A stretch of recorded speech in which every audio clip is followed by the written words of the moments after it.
ఓం శాంతి. శివపరమాత్మ మహావాక్యాలు. బాబా ఏమంటున్నారంటే,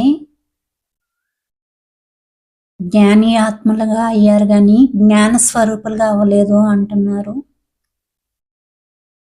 ఈ జ్ఞానంలో పశ్చిమ సరిగ్గా ఉండటం లేదు అంటున్నారు బాబా.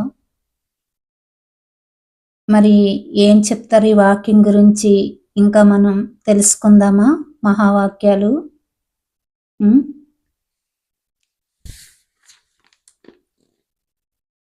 ఏదైనా రోగానికి మందు తీసుకున్నప్పుడు ఎంత పెద్దదైనా కానీ డోసులు సరిగ్గా తీసుకున్నా కానీ పథ్యంలో లోపం వచ్చి ఏదైనా తినిస్తే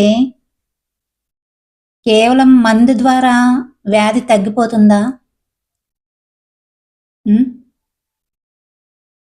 పథ్యం ఉండమని చెప్తారు కదా, మరి వండకుండా ఏమైనా తినిస్తే కేవలం మందుల ద్వారా వ్యాధి తగ్గిపోతుందా అని బాబా అడుగుతున్నారు.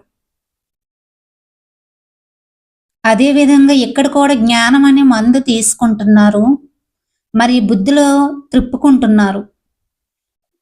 ఇది యథార్థమా కాదా, ఇది చెయ్యాలా వద్దా అని అంటే సమయ ప్రమాణంగా మందు యొక్క డోసు తీసుకుంటున్నారు. జ్ఞానం ఆత్మిక సంభాషణ చేస్తున్నారు, సేవ చేస్తున్నారు అంటే అన్ని మోతాదులు తీసుకుంటున్నారు. కానీ మొట్టమొదట పథ్యం లేదా మర్యాద ఏంటి అంటే, నాకు ఒక శివ బాబా తప్ప ఇంకెవరు లేరు. అన్ని చేస్తున్నారు కానీ మొట్టమొదట పథ్యం ఏంటి? నాకొక శివ బాబా తప్ప ఇంకెవరు కూడా లేరు.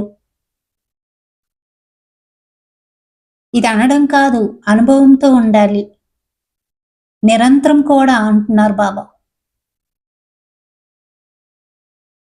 ఈ స్మృతిలో సమర్థతలో ఉండాలి. ఇదే ముఖ్య పథ్యం. ఇది నిరంతరం చేయటం లేదు. కానీ నేను శివ బాబా వాడిని, నా వారు ఇంకెవరు అని అంటున్నారు. కానీ నిరంతరం చేయటం లేదు. నోటు ద్వారా అయితే అనేస్తున్నారు, నేను బాబా వారిని, బాబా నావారు అని.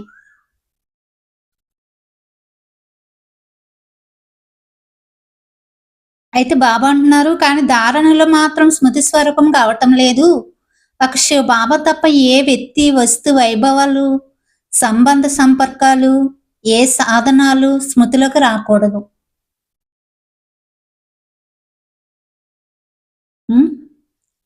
ఇది అంత బుద్ధితో చేసేది. అలాగే బాబా ఏమంటారు, ఉయ్యాలలో ఊగుతారంటే స్థూలమైన ఉయ్యాలు కాదు, మనసుతో ఆ ఆనందంలో ఊగటం అన్నమాట. ఆ సుఖంలో, ఆ ఆనందంలో ఊగటం అంటే ఇవన్నీ ఆత్మకు సంబంధించిన జ్ఞానం. ఆత్మకు మాత్రమే వర్తిస్తాయి.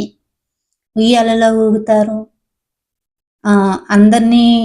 అందరితో బుద్ధి యోగం తెంచేయండి, నాతో బుద్ధిని జోడించండి, అందరినీ విడిచిపెట్టియండి అంటే అందరిని విడిచిపెట్టేసి వచ్చేమని కాదు. ఇదంతా బుద్ధి ద్వారా చేసే అభ్యాసం అన్నమాట. అదే బాబా అంటున్నారు. ఏమంటున్నారు ఇక్కడ? ఏ వ్యక్తి, వస్తు, వైభవాల, సంబంధ సంపర్కాలు, ఏ సాధనాలు స్మృతిలోకి రాకూడదు. బుద్ధి ద్వారా చెయ్యాలి ఈ అభ్యాసం. అంటే ఆ వ్యక్తులు వదిలేసి దూరంగా వెళ్ళిపోవడం, వస్తువులు వదిలేసి దూరంగా వెళ్ళిపోవడం కాదు, స్థూలంగా వెళ్ళిపోవడం కాదనమాట. బుద్ధి ద్వారా చేసేది అన్నీ అలాగే స్థూలంగా.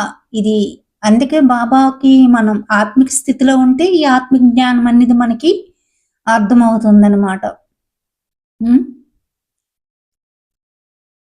కానీ ఈ పథ్యంలో నిర్లక్ష్యం, మన్మతం, వాతావరణం, సాంగత్య దోషం కారణంగా నిరంతరం ఉండలేకపోతున్నారు అని బాబా అంటున్నారు. బాబా నావారు, నేను బాబా వారిని. ఇదంతా మనసుతో చేసేది కదా, బుద్ధితో చేసేది కదా.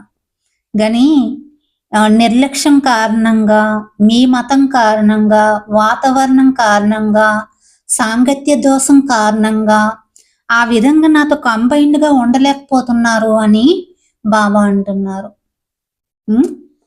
తర్వాత ఇంకేంటంటే పతిని అన్నయ్య అని అంటారు. పతిని అన్నయ్య అని కాదు, బాబా మాతలకి ఒక శ్రీమతం చెప్పారు, అదర కుమారులకి ఒక శ్రీమతం చెప్పారు, కుమారులకు ఒక శ్రీమతం చెప్పారు. ఎవరెవరికి ఎవరెవరికి వారు వారు దీన్ని బట్టి బాబా ఇన్ని శ్రీమతలు ఇచ్చారు కదా. పతిని అన్నయ్య పిల్లమని భార్యకి ఎక్కడ బాబా చెప్పలేదు. భర్తను భర్తలాగే పిలవమన్నారు కానీ అన్నయ్యని పిలవమని చెప్పలేదు. ఇవన్నీ కూడా ఎందుకు వస్తున్నాయంటే కొన్ని విషయాలలో బాబా జ్ఞానాన్ని వ్యతిరేక దిశలో తీసుకువెళ్ళడం వలన పదమ పదమ భాగ్యం అంటారు కదా. పుణ్యం చేస్తే పదమ పదమ, పాపం చేస్తే పదమ పదమ. అది ఇప్పుడు ఎలాగొస్తుంది? డబుల్గా వస్తుంది అనమాట. అంటే బయటికి వెళ్ళలేనంత దీనిగా వస్తుంది ఆ పాపం అన్నది కదా. మరి దానికోసం మనం అందరం కూడా ఇప్పుడు మనస సేవ చేయాలని నా యొక్క శుభభావన. బాబాని అందరూ యథార్థంగా గుర్తించి చేస్తారండి. ఓం శాంతి.